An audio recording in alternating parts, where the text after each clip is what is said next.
There is no point in living together if our life continues like this. That was the last thing Bob, who was once my husband, said to me before our divorce. It was my fault. I was a workaholic and working was my passion. My name is Lisa. I was a product manager, working at the head office of a well-known supermarket.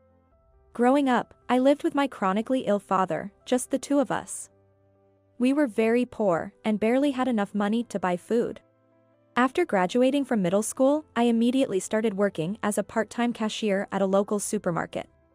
Some of my old classmates talked behind my back, saying, "It's sad that our old classmate from a single-father home was only able to finish grade 8 in school and had to work as a cashier." However, Bob, another old classmate of mine, would come to where I work almost every day, buy some food or snacks on his way home from high school, and say, "Hang in there." I continued working at that supermarket since. A few years later, I started going out with Bob and eventually married him. At work, I started off as a cashier and then became a floor manager. Later on, I was promoted to head of the merchandise department in the head office. Being in the food service industry, I had no choice but to work long hours and no weekends or public holidays. Of course, there were no fixed days off for me. So I could hardly find time to do housework, and I was always working when Bob had a day off. We never spent Easter, Thanksgiving, or Christmas together. Of course, having children was put on hold. I thought Bob understood my passion for work. But that was just my wishful thinking. I truly loved him. That was why when he brought up divorce, I couldn't stop crying. But at that time, I had no intention of quitting my job or changing my lifestyle. After divorcing Bob, I rented a new apartment, lived alone, and immersed myself in my work to forget him. 2 years after the divorce, a friend told me he had remarried. I had mixed feelings when I heard that news, but wished him happiness. I continued to build my career, taking on significant roles in the company. And I worked very hard to meet the expectations of those around me. I must have overdone it though, because day by day, I just felt even more tired. Then one day, I suddenly burned out and no longer wanted to go to work. I felt depressed and cried over seemingly mundane things. I knew I had to go to work, but I just couldn't get out of bed. Thinking this was definitely not normal, I decided to see a doctor. "You're probably pushing yourself too hard. You should take a break and rest." "Okay. I'll do that." I got a medical certificate and took some time off from work. After that, I spent most of my day in bed crying and sleeping, with no energy to do anything. As months passed, the idea of returning to work started to cause my anxiety, and my mental health deteriorated further. I can't do this anymore. I decided to resign from the company where I had worked for many years. I felt uneasy about losing years of hard work all at once. But at the same time, after handing in my resignation, I felt a sense of relief. I moved back home thereafter, hoping that would help me recover from depression. After my divorce and resigning from my job, my father was very worried about me. Back at home, I started working part-time at a pharmacy, trying to reintegrate into society. One day, while working at the cash register, I heard a familiar voice, "Lisa." "What?" Looking up at the familiar voice, I saw Bob standing there. It had been several years since we divorced, but he looked at me exactly with the same kind eyes as I remembered from back in the day. "Hi. It's been a while. I feel a bit embarrassed to be seen like this." Bob responded to my flustered comment. "I thought you looked very familiar. I never expected I'd see you again." He looked surprised, with his eyes wide open. He waited for me until my shift ended, and we went to a nearby cafe. At first, we were both nervous, and he made casual comments like, "This coffee is good," and "You always had a sweet tooth." Once we got used to each other, Bob asked, "By the way, why are you working at that pharmacy?" I told him about my overwork and depression, which caused me to quit my old job and to come back home for a change. "That must have been tough.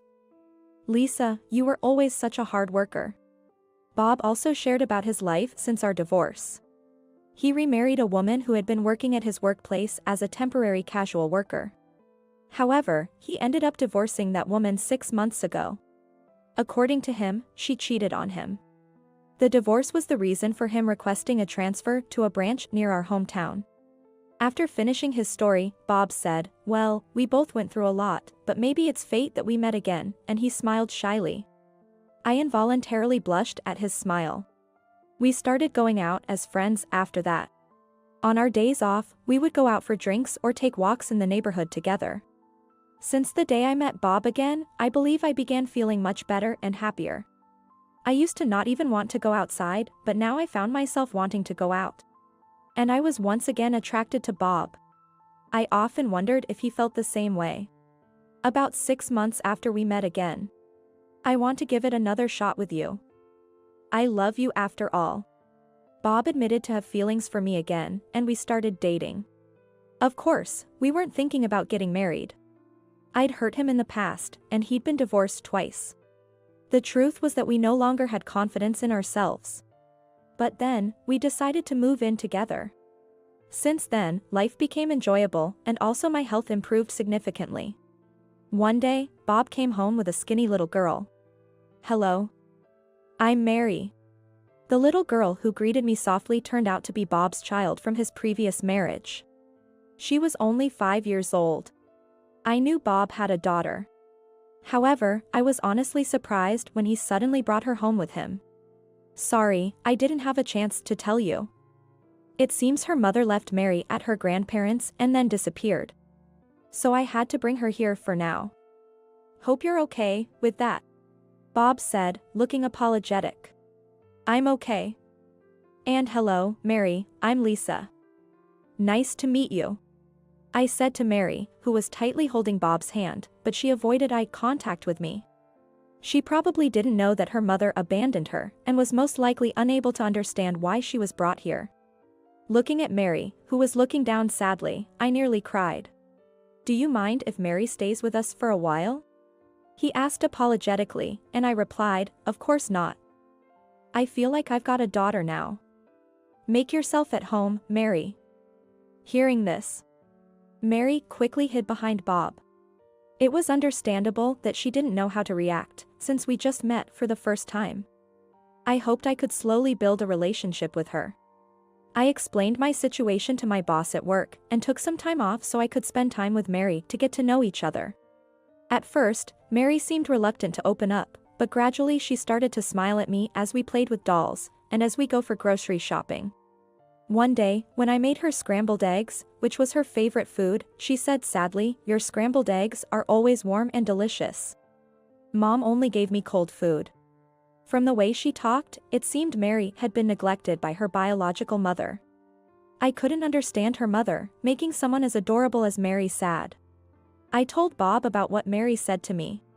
She promised me that she would raise Mary properly. "This is unacceptable," he said angrily. Initially, after the divorce, Bob was seeing Mary every week, but once her kindergarten started, he was only allowed to visit her once a month. Then recently, his visit was reduced to once in a few months. As his visits became less frequent, Mary became more and more quiet, which worried Bob immensely.